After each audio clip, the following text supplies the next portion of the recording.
Mais on l'aura après ce mot de passe. Je parle bien de Boy Binkich.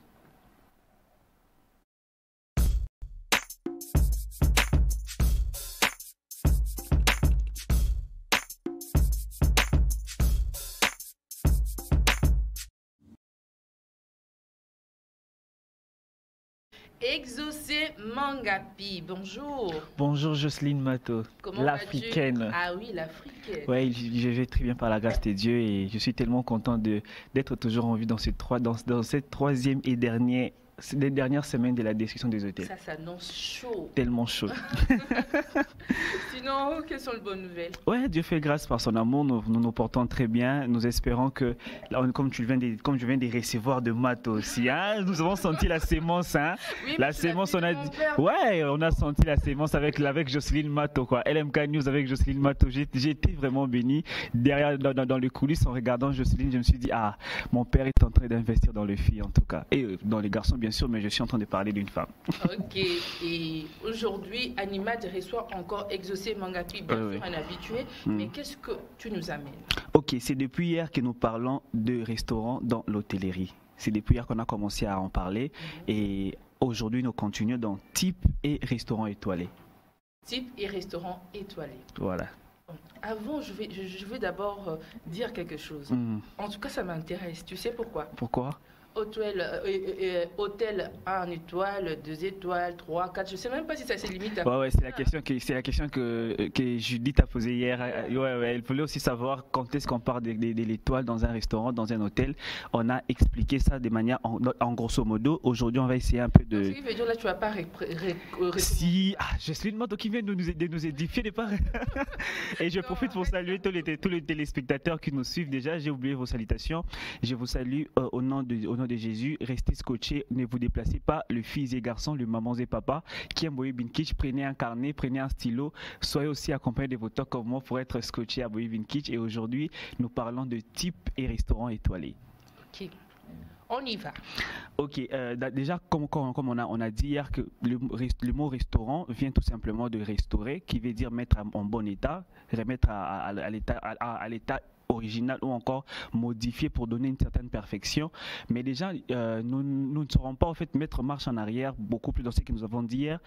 Tout simplement que les restaurants, c'est un établissement où on prépare à manger, on dispose de la nourriture et la boisson moyennant un petit rien. Qui dépend. Ouais, j'ai dit un petit rien parce que quand on est à Kinshasa, moyennant 1000 francs, vous êtes dans moyennant 1500, moyennant 5000, vous voyez. De quoi est-ce qu'on parle, au fait? Ouais, nous parlons d'un restaurant. Donc, les restaurants, c'est un établissement où on prépare à manger, on met la nourriture à la disposition du public, la boisson aussi, moyennant un paiement. Voilà.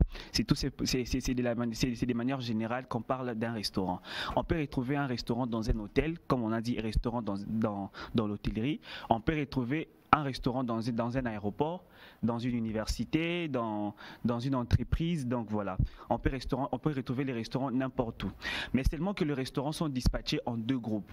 Il y a des restaurants commerciaux et des restaurants collectifs. Donc il y a de la restauration commerciale et la restauration collective. La restauration commerciale, c'est ce que nous retrouvons dans la cité, dans les hôtels, qui rémunèrent quelque chose, qui est à but lucratif. Mais contrairement à la restauration collective, elle est tout simplement dans les entreprises qu'on appelle naturellement cantines. Donc c'est fait pour une entité de gens, pour un groupe de gens qui travaillent ensemble ou qui passent beaucoup de temps ensemble, mais qui ne versent pas l'argent comme tel, mais c'est beaucoup plus fait pour des employés ou des employeurs, voilà. En fait, c'est déduit dans une somme. Oui, exactement. Oui, parce que j'ai marqué ça parce qu'on a dit au départ que les restaurants, c'est un établissement qui dispose de la nourriture et la boisson moyennant quelque chose. Mais contrairement dans les entreprises, vous ne payez pas, mais on sait comment on va déduire ça en rapport avec l'organisation de cette entreprise-là ou encore de cette entité-là où vous vous trouvez. Donc nous avons des grands groupes de restaurants. Retenez qu'il y a des restaurants comme la restauration commerciale et la restauration collective. Aujourd'hui, nous parlerons un peu de la restauration commerciale. D'accord. Donc voilà. Dans la restauration commerciale, il y a plusieurs types de restaurants. Il y en a plein que vous voyez, que vous avez déjà eu à entendre le nom. D'autres des gens eu à manger dedans, mais qui ne savent pas qu'il y a des différences au niveau de l'organisation, au niveau de la nourriture qu'on dispose, au niveau du personnel, il y a plusieurs raisons. Nous avons par exemple ce qu'on appelle les restaurants classiques ou traditionnels. Les restaurants classiques ou traditionnels, c'est que nous trouvons à Kinshasa, que nous trouvons en Europe. Voilà, vous entrez, vous avez votre menu, votre carte, vous regardez un peu, vous choisissez quelque chose et tout. Il y a les restaurants qu'on appelle le street food ou cuisine des rues.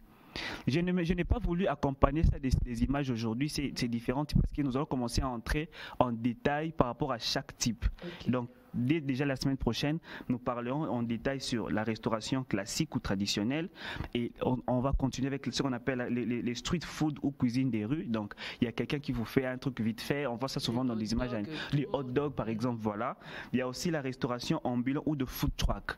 On voit souvent un véhicule où on a aménagé sous forme d'un petit restaurant. On vend c'est fréquent aussi, c'est les gens qui sont à Kinshasa, à Kitamo magasin. Ça a pris de l'ampleur. Ça a pris de l'ampleur, voilà, un véhicule aménagé en restaurant. On appelle ça des food truck. Truck veut tout simplement dire véhicule. Okay. Il y a aussi ce qu'on appelle la restauration dans le transport, dans les avions, dans les trains, dans le bateau, vous voyez. Je connais même, on ne peut pas citer encore le nom parce que moi je connais même des restaurants aujourd'hui, des restaurants 3 étoiles à Kinshasa dans des bateaux qui font des croisières.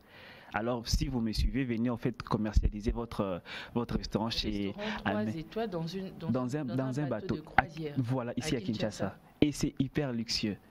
C'est très beau. Et je sais que eux-mêmes savent de quoi je parle. Donc, venez à Main TV, nous ferons pour vous le meilleur marketing qui soit. Et nous avons ce qu'on appelle les cafétérias. Déjà, ça sonne simple, là où on vend la pâtisserie. Et comme boisson, premium, c'est le café. Voilà. Il y a ce qu'on appelle les grilles ou steak house. Donc, c'est spécialisé dans les grillades. Nous voyons beaucoup plus de grillades là-bas. Nous dégustons de crevettes, un peu des brochettes de poulet, brochettes de bœuf, des choses comme ça. Il y a ce qu'on appelle aussi le cuisine fantôme. Ah, là, je laisse les téléspectateurs à être vraiment scotchés à Boye Binkich parce qu'il faudrait savoir c'est quoi une cuisine fantôme. On va attirer leur attention. Voilà, nous attirons leur attention. S'il vous plaît, il y a une cuisine fantôme. Il y a la cuisine fantôme et il y a ce qu'on appelle les salons d'été. C'est un peu comme le cafétéria, mais seulement que là, la boisson premium, c'est le thé. Et leur identification sur le point architectural, c'est beaucoup plus fait des poufs. Des fauteuils, c'est un peu classique, genre sérieux, voilà. C'est un peu ça. Un salon, quoi. Voilà, genre un salon. Il y a ce qu'on appelle la restauration, collective, que nous entrerons dans les détails. Et aussi, nous avons dit dans notre thème que il y a nous avons parlé des types de cuisine, des restaurants et des restaurants étoilés. À savoir que aux téléspectateurs, pour qu'un restaurant soit 5 étoiles, je précise. Donc, étoile d'abord tout court. Pour qu'un restaurant soit étoilé, déjà il y a beaucoup de restaurants qui refusent au fait d'avoir des étoiles parce que ça influence sur la clientèle. Ouais, ça fait peur pour certains. Quand on dit il y a qui des 2 étoiles là-bas, vous voyez il y a 5 étoiles, je préfère aller là-bas, vous voyez. Voilà pourquoi il y a d'autres restaurants, vous remarquerez qu'ils n'ont même pas mentionné le nombre d'étoiles. Certes, ils savent combien d'étoiles ils méritent, mais ils ne préfèrent pas mentionner ça sur leur mur, leur pancarte, des choses comme ça pour éviter au fait aux gens qui sont qui martèlent au fait sur le point étoile et de faire fuir au fait d'une certaine clientèle. Donc l'étoile c'est une question de mérite. Une question de mérite. Parce qu'il y a un groupe de gens, il y a un groupe de, comme on les appelle, des experts en hôtellerie qui viennent en fait vérifier certains critères pour savoir si vous méritez combien d'étoiles. Et j'étais en train de dire que pour qu'un restaurant soit 5 étoiles, je précise, il doit se retrouver dans un hôtel. On ne donne jamais la mention 5 étoiles à un restaurant à part entière. Un restaurant qui est restaurant seul, on ne peut pas donner la mention 5 étoiles. Les restaurants à part entière se limitent à 3 étoiles. Okay. Mais si vous entendez parler des restaurants 5 étoiles, donc il est lié à un hôtel 5 étoiles. Dont le chef cuisinier lui-même est 5 étoiles. Aïe. Voilà. Donc, c'est aussi une façon d'évaluer un chef cuisinier. Voilà, un chef cuisinier doit être évalué lui-même par rapport à sa cuisine, par rapport à sa finesse, à sa créativité, à sa manière d'impressionner les convives, d'impressionner les clients. Lui-même, il doit être étoilé. Et là aussi, on n'en parlera pas aujourd'hui, il y a des critères liés à ça pour qu'un cuisinier soit étoilé. Ça, tout le monde, nous tous, on en rêve. Hein. Nous, vraiment, dans le domaine culinaire, on en rêve en tout cas.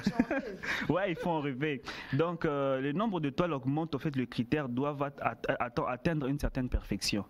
Pour qu'un restaurant soit mentionné 1 étoile ou 2 étoiles, il faut qu'on voie une certaine perfection. Et plus les étoiles augmentent, c'est que cette perfection-là aussi est en train d'atteindre, je ne sais pas moi quel niveau pour dépasser la perfection, s'il faut que je le dise comme ça. Et pour qu'un restaurant soit étoilé, d'abord, premièrement, il y a 5 critères. Ces critères-là sont, il y a la qualité et la fraîcheur et l'authenticité de produits. Donc la qualité, la fraîcheur et l'authenticité de produits. Quand je dis produits, nous parlons de denrées alimentaires. Donc les condiments, le produit qu'il utilise, les épices, les surgelés, le froid, le chaud, vous voyez, cette fraîcheur-là, cette qualité, ces choix-là, son authenticité, son œil culinaire là aussi influence. Par contre, je dis œil culinaire, je parle du chef cuisinier qui dirige ces restaurants-là. Sa façon de voir. Voilà. Il y a aussi la maîtrise de cuisson de produits tels que le viande, le poisson ou encore des légumes. Donc, il y a déjà pour cuire la viande, il y a plusieurs types. Il y a ces viandes qui doivent être un tout petit peu saignantes. Il y a ces viandes qui doivent vraiment être cuites à point, comme on dit, cuit à point. Et bon, je sais que vous ne maîtrisez pas ces expressions-là, mais à point, voilà. Donc c'est vraiment cuit, hein? C'est vraiment bien cuit, quoi. Donc il y a quand un cuisinier quand un cuisinier fait bien sa cuisine au point où il maîtrise diverses manières de cuire, de préparer sa viande, son poisson, ça fait partie au fait des critériums pour que le restaurant auquel il détient soit étoilé. Au minimum, même 1 étoile, il faut qu'il maîtrise déjà ces critères. 3e critère, c'est l'originalité et la personnalité du chef dans ses plats et dans sa créativité. On a dit dans un chapitre de Boye Bin Kitch que la cuisine, c'est tout un art. Voilà pourquoi on appelle ça l'art culinaire. Parce qu'il y a une expertise qui intervient, il y a une spécialité, il faut que votre cerveau puisse fonctionner, il faut qu'il ait originalité dans ce que vous êtes en train de faire. Vous remarquerez même que dans la cuisine, qu'on appelle cuisine gastronomique, à peine on comprend ce qu'il y a sur la table, on met des histoires, on met un peu de cerises, on met un peu de caviar, un peu d'huile, un peu de miel. L'essentiel que ça soit bon, hein, parce que si c'est pas bon, ça vaut pas la peine, franchement. Hein. Ouais, bon, c'est vrai qu'à Kinshasa, on n'est pas habitué à la cuisine, à la gastronomie, mais du moins pour ceux qui ont ces penchants-là. Qui doit dire esthétique, et il y a aussi ce qu'on appelle les rapports qualité et prix. Donc il faut qu'il y ait équilibre entre ce que vous proposez et les prix que vous proposez. Ne mettez pas des prix exorbitants ou encore exagérés pendant que vous n'avez pas encore une cuisine qui mérite ces prix-là. Et les gens qui viennent vérifier les critériums de restaurants dans des hôtels ou encore à part entière tiennent compte de cela. Ils vont regarder votre menu, ils vont regarder vos prix, ils vont observer votre cuisine, votre hygiène et ils vont se dire vous méritez 1 étoile ou vous ne méritez rien ou 2 ou 3. Voilà. Si vous ne méritez rien, quelle mauvaise nouvelle. Ouais, c'est surtout les chefs cuisiniers ou encore les responsables du restaurant qui seraient les plus abattus. Et il y a la dernière chose, la clarté de la carte et la cohérence des menus. Quand j'ai dit menu, je pense que vous avez été 1 fois ou 2 fois dans un restaurant, vous connaissez le menu. Donc la carte doit être claire. Il faut qu'il y ait des expressions que dans la contrée où on se retrouve, qu'on comprenne, qu'on ait une idée. Hein, comme Jocelyne Mato, je crois, m'a dit 1 fois dans Boye Bin Kitch, il y a des noms bizarres, bidons dans le menu. Vous voyez. Donc il faut qu'il y ait clarté, il faut qu'il y ait cohérence entre le menu, entre la carte que proposent ces restaurants-là. Alors je reviens à l'idée de savoir, en fait, quand est-ce qu'on donne la mention 1 étoile à un restaurant. Tout simplement pour faire court, il faut qu'il ait une bonne cuisine. 1 étoile. pour avoir 2 étoiles, il faut que votre cuisine soit excellente et une table méritant un détour. Donc quand les invités viennent, les clients viennent, il apprécie d'abord le décor de votre table et ensuite l'excellence de votre cuisine. Et la dernière chose est que pour qu'un restaurant soit étoilé, soit 3 fois étoilé, il faut qu'il ait une cuisine remarquable et une table volant le voyageur. Donc cela veut dire tout simplement que c'est lui qui vient d'une autre contrée, outre que les restaurants se trouvent, remarque en fait une différence de là où il vient. Il apprécie la nourriture, il voit une différence, il apprécie la qualité. Et là, au moins, quand ces clients-là parlent de vous sur les sites web par rapport à leurs apports, par rapport à ce qu'ils ont vu chez vous, ils pourront à ce moment-là dire que voilà, c'est un restaurant qui mérite 3 étoiles. Voilà.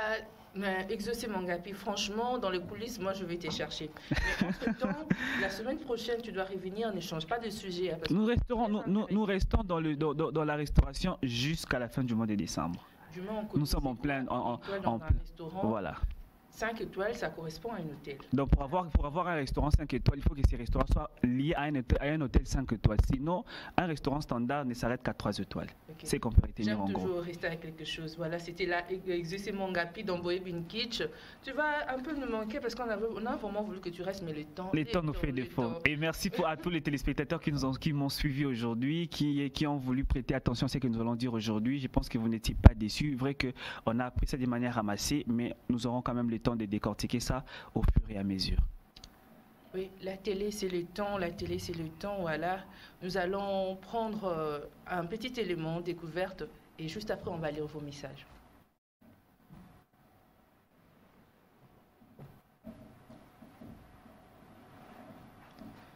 Si on n'est pas en même contact avec la réalisation, je crois qu'on va prendre le message compte tenu de temps. Alors, c'est l'heure de la lecture de vos messages. La question était la suivante.